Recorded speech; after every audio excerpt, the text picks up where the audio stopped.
Welcome back, Mobile Home Park Nation. Ferd here again with another episode of the Mobile Home Park Lawyer Podcast. Got an exciting guest today. He's well-versed in all kinds of mobile home park laws, regulations, processes. He's the head of the Illinois MHA. I've known him over the phone for years, and I've met him recently in person at another conference. So it's nice to connect. Please help me welcome my guest, Frank Bowman. Frank, welcome to the show, man. Hi, thanks, Ferd. Thanks for having me on today. I appreciate it. Yeah, well, you've been kind enough to share your wisdom with me in the past, and I know with lots of other members of your organization there. And as you know, you worked in government for 5 years, and you guys are kind of quasi government, but I always joke, you call somebody in the government and see if they answer their phone or not. And you're one of those guys. I call you, you answer your phone, you're working, right? You call you at 4 o'clock on a Friday, you're working. A lot of guys, you call at 10 a.m. on a Friday, and their assistant's like, I think he stepped out. How's Monday? And it's like, you're not one of those guys. So appreciate your hard work. Tell us about your background and how you got into this position and really this industry. Well, sure, happy to, Ferd. And my background is really construction and engineering. I was in the commercial construction world for about 25 years. I'm here in Springfield, the Springfield area where we have a farm.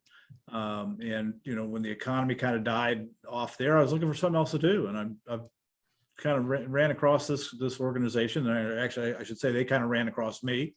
And we got together and, we sat down and I've been around construction and regulatory environments for a long time, because I also spent about 4 years as a county planner and ran the building and zoning department out in a rural county out in Colorado. So I got a pretty well-rounded background with zoning, engineering.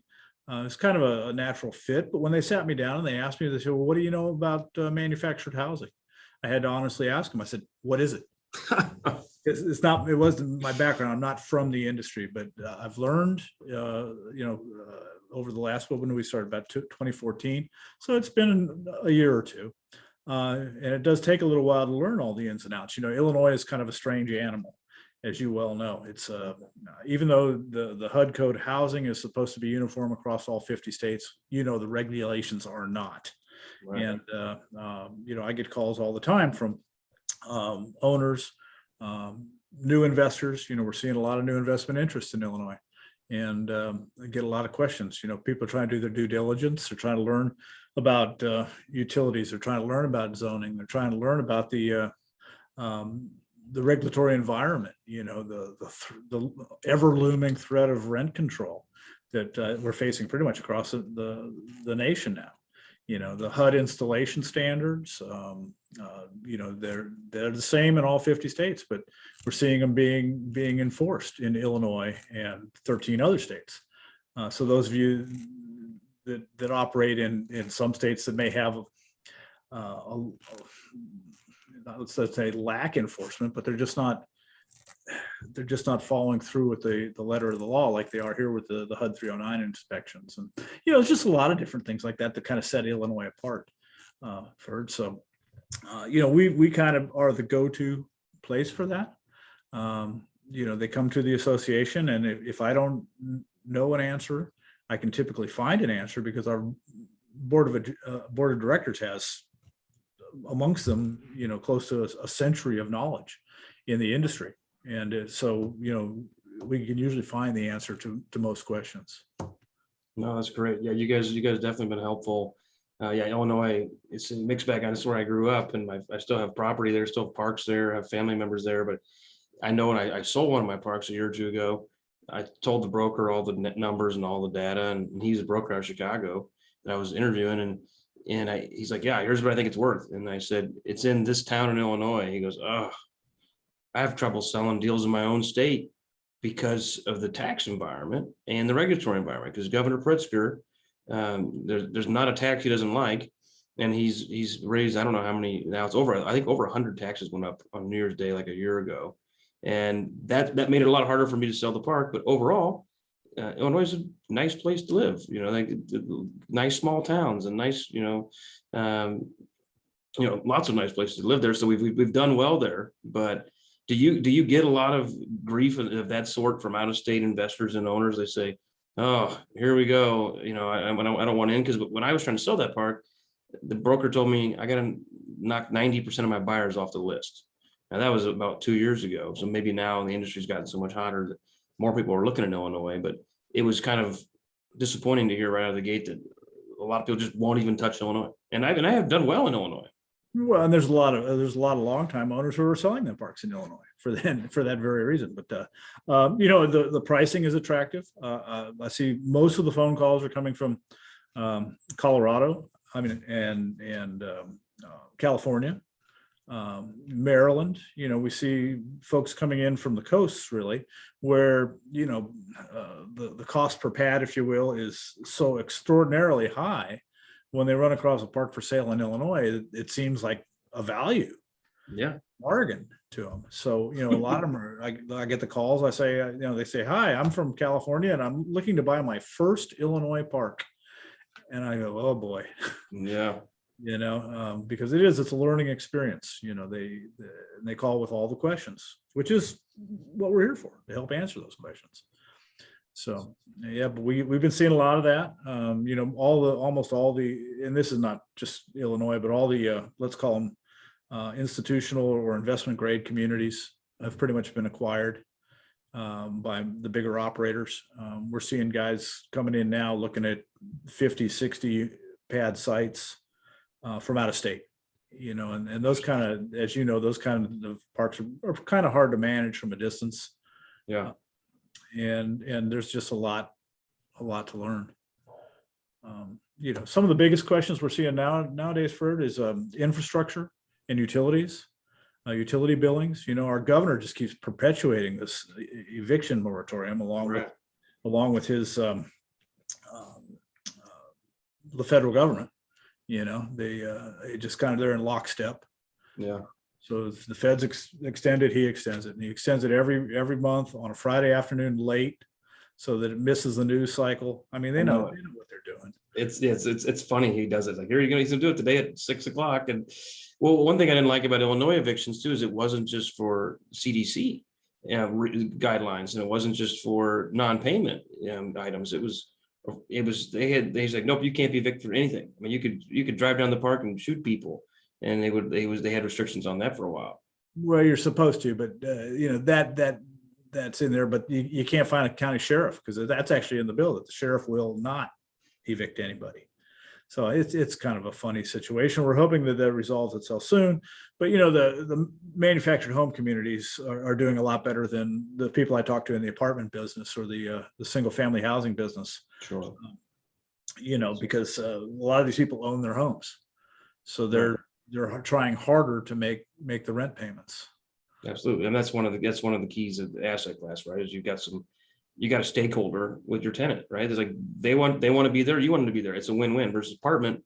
I want to be here and I don't have to pay. I don't care. I'll just wait it out. What are you gonna do? You gonna kick me out 2 years from now? Versus a homeowner, what are you gonna do 2 years from now? I'm gonna lien your house. You have nowhere else to go. Right. So it's more lockstep. Well, and that's kind of, obviously that's something that's industry wide, all states. For the most part, evictions, for the most part, the stickiness of tenant-owned homes. What are some things in Illinois that, if you're trying to generate business, I know you're not in the economic development department, but if you were, like, what are some of the things that makes Illinois better, and then what are some of the key ones that makes it worse? Well, in certain parts of Illinois, there are jobs. So from community operator standpoint, you find workforce that needs the housing that you provide. So there's a definite need in certain areas. You start getting into the southern parts of the state, and the land home deal for retailers is really that's their niche, because there aren't people who build homes anymore. There's just a lack of tradesmen out there. Right. So, all the retirees coming out of the cities that are moving to the southern parts of the state, most of them are getting manufactured or modular homes, factory built homes. Talked to a few today that are, looking for installers. They've got a home coming, and one guy today, his installation crew came down with COVID. So he's got the home being delivered and he doesn't have a crew. So he's like scrounging to try to find somebody to fill in. Wow. So it's an interesting time, but as you know, growing up in Illinois, it's a very wholesome place. It's most of the state is, you don't have to worry about getting shot at in drive-by shootings. I mean, there are pockets, like Sure. Chicago, but we're so far removed from Chicago for the most part that, there's a lot of quality of life issues that are pretty good. I remember one of my high school football teammates, he had some rental houses and he was mad because somebody stole his truck. And we're like, well, where was your truck? He's like, well, his parents live on a busy street. I was sitting in my parents' driveway.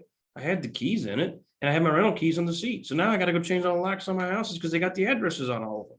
But it was a surprise that someone in this town stole your vehicle. Like, where I grew up in Illinois, but I went to college in Kansas City and went in a rougher neighborhood. This Jesuit school is in a rough neighborhood. You wouldn't think twice about not locking your car or locking your door. But back in Quincy, it was like, yeah, I don't think my parents locked their front door for years. I mean, that's just the way it was. So it was a nice place to grow up, right?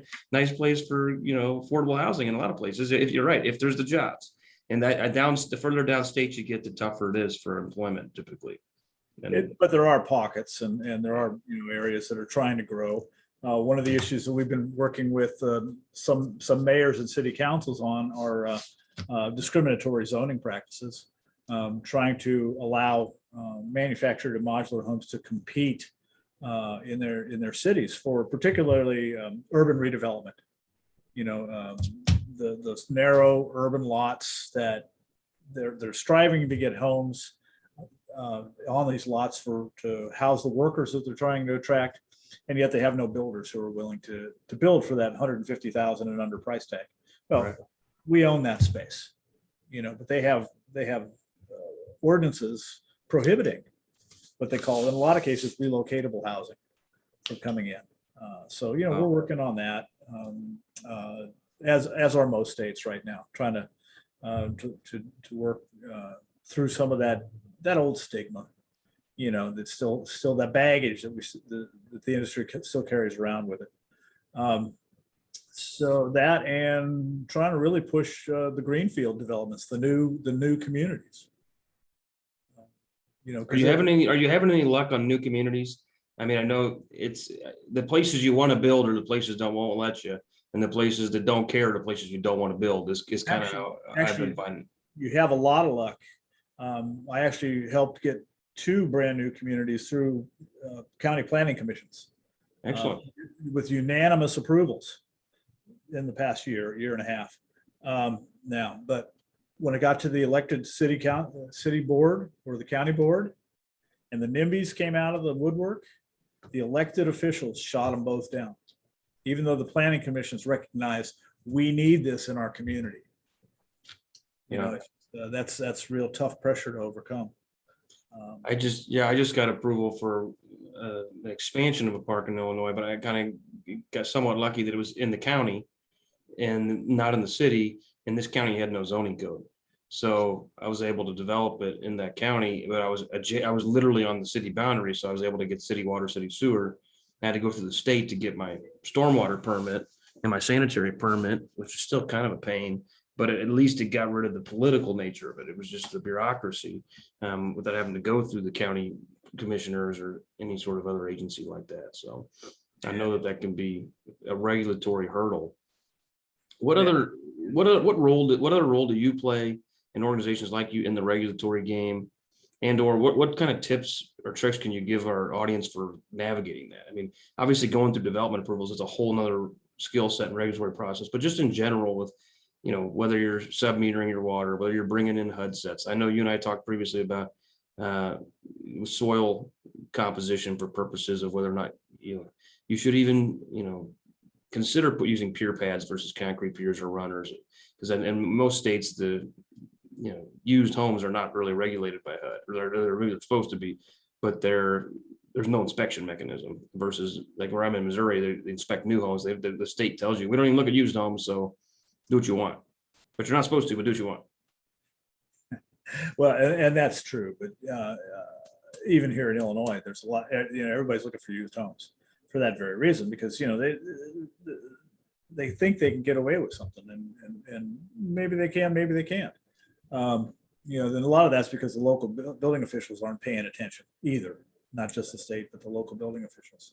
Um, but you talk about infrastructure, and again, this is a nationwide issue where most of these parks are now 60, 70 years old, and the infrastructure won't last forever. So we're starting to see some issues crop up there with replacement of infrastructure. A lot of private wells on a lot of these rural properties. People want a sub meter because the wells only have a finite amount of water in them, and you got residents that leave their hoses running, all the time. Yeah.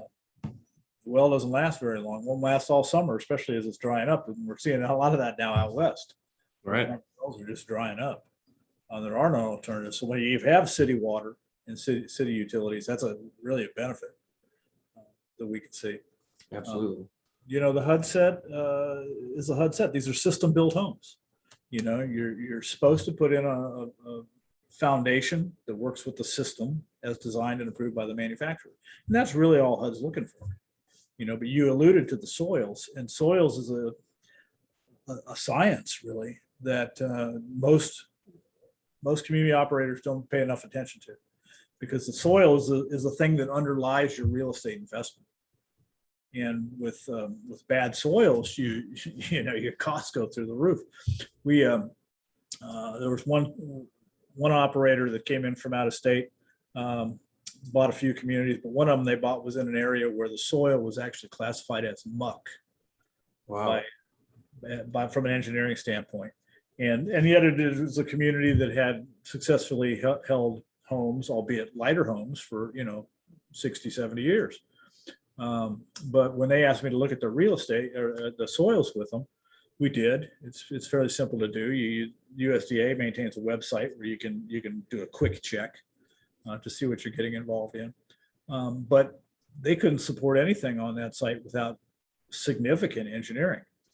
So bringing in new homes and heavier homes with drywall and shingle roofs was out of the question for that community. So, that's something that's crazy. I mean, that's something you don't see on your average due diligence list, is look at the soil. I not thought of it. So you're one ahead of me. But I mean, when you look at used homes, just to clarify for the audience, on a new home on a HUD set, typically you're going to have either a concrete perimeter or concrete kind of I'm blanking on the name, not runners, not piers, pad. Do those. You can do runners or pads or piers, but I was thinking a pad. Typically have a pad, or you have runners running the length of the I-beams underneath them, or you have concrete piers, which are typically 2 feet wide by 2 feet wide by anywhere from 32 inches to 40 deep, depending on the frost line. Right. Depending on the frost line. But on used homes, they say, well, you don't have to do that, as if a used home is not going to be impacted by the frost line. So what a lot of people do is they just put them on these little pier pads, which are just basically 4-inch thick plastic boxes, and they're cheap, right? Compared to drilling concrete and putting in $3,000 of concrete for a home. So those can work. And some professionals use those all the time. So they must work. But you made the good point that, well, it depends on your soil, and if you got bad soil, that home's going to shift a ton. That home's going to sink, and that's where the proper infrastructure, the concrete works, or that's where you may not even be able to put any home at all. So I think it's a good point to just kind of add that into the decision hopper. Well, freeze thaw is a big problem all across Illinois, but you can get into places like northern Michigan where there's sandy soils that are not frost susceptible, and you can do that directly on the soil. But you get in the northern Illinois area where they've got frost of 40 inches deep, and you're gonna have to stop that frost movement somehow to keep the home from moving, as the ground freezes. And a lot of those resident cause problems with, we'll talk about soils, is soil moisture. They put in landscape beds or something that traps the moisture underneath the home, right? These homes are just designed to be dry underneath, but yet they do something that holds the water underneath there, and then it freezes and buckles and something pops, or some of them go, oh yeah, you get under and loosen those tie down straps every winter before it starts freezing. Wow. And then their doors don't close right, or their windows. That's the biggest complaint we get, even on homes that are properly set. It's like the door moves, and we call the installer, get your butt back out here. You didn't put it on right. And he says, call me in 6 months. And the resident's pissed. Like, no, I just bought this house 2 days ago. door doesn't shut right, and we call an installer. We asked a different guy. This lady hired a third party on her nickel, and she's like, "Get out here and fix this door." And the guy said, "Call me in 6 months," because the first 6 months the house is moving around. I was like, they don't really disclose that very well. Very well that's how it works sometimes. And people, yeah, I get it. Your door doesn't close straight. It's a brand new house. You're mad. It's like the home's gonna settle on that earth. That earth has not had 6,000 pounds sitting right there for a while. That's exactly right. Yeah, and that's one of the reasons that the HUD code is the HUD code. Is the way it, and the manufacturers devise the foundations. So even talking with the engineers at the manufacturing plants, when I asked them, I said, "Well, so you've got a used home, one that the installation manual is missing, right? Nobody knows where it is. And, the old ones, there's no library of those anymore since Minnesota pulled them down. What do? He said, they say, just use a current manual. It's the same. The requirements from the manufacturers are still the same, new or used." Right. And that's what's always baffling to me is it's like, oh, this home has been, somebody else bought it 2 years ago. Now I'm moving it. I don't have to set it up right. Like, it's like, if it doesn't work, if it works for one, it works for the other. But I get why people want to do used homes and want to do used setup. It's because of cost, because there's a limited number of people who are competent to put in concrete HUD conditions. And there's a limited number of people who are licensed to install them. And they know that. And guess what the price is? If I was one of 3 lawyers in the country, you think my hourly rate would be the same? No, it'd be higher, a lot higher, right? So in the Kansas City Metro, there are 3 guys that are installing 1,000 homes this year. Guess what the price is? It's higher. And it's a dirty job. It's a hard job. It's 5 degrees. It's 105 degrees. It's tough. It's hard to attract new people into the industry. Young people these days. I mean, they could write their own paychecks. There's enough work out there that they could, as hard as they want to work, they can make as much money as they want. But therein lies the rub. It's hard to get young people who want to come out and do that kind of. And we see that a lot with labor jobs and even skilled labor like electricians, plumbers. The young people don't want to do it. And the concrete guy I use here, he's got a good crew, and they're always on time, and they're polite. They don't take smoke breaks, and they're swinging the sledge, knocking those concrete floors. They're working hard all the time. I said, "How do you find such good crews?" He said, "I starting pay is $25 an hour." I said, "For an unskilled guy straight out of jail, $25 an hour is a lot of money." But he's like, "You got to work hard." He goes, I burn through guys, but the ones that stick around, they know they can't get $25 an hour at McDonald's, and they can't get a job as an accountant or an engineer, and they're not skilled labor like an electrician or a carpenter. So swinging a hammer for $25 an hour gives you big muscles. It's tough on your back, but it's good money, Absolutely. Yeah. So, and they can make money, but it's hard to get them to attract them in here. So, we're trying to work with some of the community college trade programs to at least come in and expose them to maybe this is an option, that's available to you out there. To look at maybe home installation as a part of what you do going forward, coming out of these trade programs. That's a great option. That's a great idea. I mean, yeah, we used to work on some stuff with junior colleges, trying to get them to take on, even just create skilled factory laborers, learn how to use the machines and robots. Like that was the big, I used to be in economic development here in Jackson County. And that was the biggest rub employers had, was skilled workforce. Like we need people who can do $20 jobs. Everybody wants a $50 job, but has a $10 skill set. Otherwise there's a disconnect, right? We need somebody that, wants to work.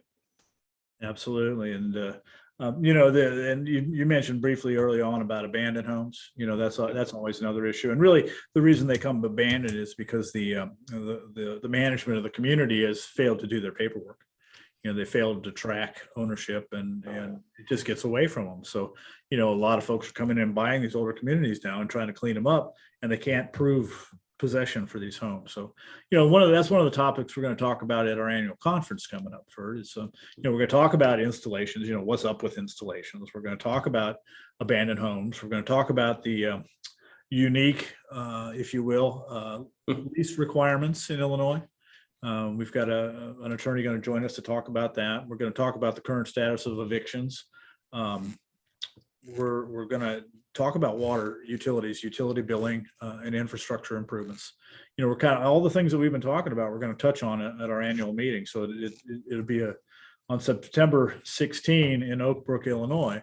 It'll be a great opportunity not only to meet others in the industry, but to get your questions answered, especially if you're a new investor coming into Illinois, or looking at Illinois as a possibility. Be a great place to get the best information, the most current information available. That sounds good. I like I told you earlier, I'm gonna try to make it. Either maybe if I can't get it there, maybe I'll get my dad over there. I know he went to the last one. Mhm. I didn't make it, but said it was a great program, and we get your emails on a regular basis. I even opened some of them, and you you can verify. You'll call me out on it because you track that stuff. But definitely, Illinois has been good. We own 4 or 5 parks in Illinois right now, so I've sold 3 or 4 in Illinois. It's generally a little easier to get in than other states because there's some people don't want to do it. It's harder to get out. But if you're going to buy and hold, I've had good luck there. The key is finding, the places that have the good workforce jobs, because otherwise, and really for laborers. We had that park in Southern Illinois, and I went through probably 20 contractors. Even general contractors didn't want to work. They'd come bid you, they'd say, I'll bid, they'll take measurements. So we'll give you 10 houses in a row. If you give us a reasonable bid. I'm excited. I got 3 crews. I got this. No bid. Never call back. Just ghost us. Next guy, same thing. Next guy works 2 days and disappears. Next guy works a week, steals your supplies and never comes back. We had a heck of a time, but that just was one town. Other towns, not as big a problem. So I've been trying to find a plumber and I can't even get him to return my phone calls. I mean, it's crazy, isn't it? It's some crazy times, but yeah. But that's pretty much what we do in Illinois. All the state associations, give a plug for the state associations, no matter what state you're in. We all basically do the same kind of work. The regulatory environment, we're staying in real close contact with all the key legislators and key regulators that monitor this industry. We participate in the legislative process. One of the things that we have a very strong program here in Illinois is with our PAC, the Political Action Committee, because you have to participate, and that means the PAC channels campaign contributions to legislators and city officials on an as needed kind of basis to protect your investments. It's like an insurance policy for underlying your investments in whatever state you're in. But it's a very important part of what the association does for you, the legislative agenda, on top of all the regulations. No, I agree. Watching the legislation, I know you guys are actively involved, and they had a lot to do with modifying the Abandoned Housing Act a couple years ago and all that. It's a little, as a business owner, it's a little annoying that the PAC is necessary. Like, why do we need the money to give to politicians to get them to listen to our issues? It's like, but unfortunately, that's Chicago politics. That's how it is. I mean, but you do a great job, Frank. You're giving too much credit to your peers in other states when you say we all do the same thing, because I'm a member of like 17 states, and I'll tell you, about a dozen of them, all they do is have a golf tournament once a year. So you're doing above and beyond, and I appreciate it. No, happy to be able to help out when we can. All right. Thanks, Frank. Appreciate it. Where can people reach out to you? Email or website? They can find you and find your conference. The website, imha.org, will take you everywhere. It'll get you to the contact forms. It'll get you most of the information you need. We do keep a very significant library of resources for community owners and retailers behind the members only firewall. You can't give everything away for free. So, I know. I'm the same way. But your fees are reasonable though. What is it? $150 or $200, a couple $100 to be a member? Yeah, communities start off at $195, but they're scalable. Yeah. So you look to the bigger operators to help shoulder a bigger part of the burden. Sure. For professionals, contractors, professionals like yourself, suppliers, flat fee of $365 a year. It's cheaper than a yellow page ad, and it's going to get you a lot further too. Oh, yeah, that's been great. All right, Frank, IHMA dot No, IMHA. IMHA. I should know that. IMHA. I see it all the time. IMHA.org. All right. All right, Frank. Thanks again. You bet. Thank you, Ferd. Bye now.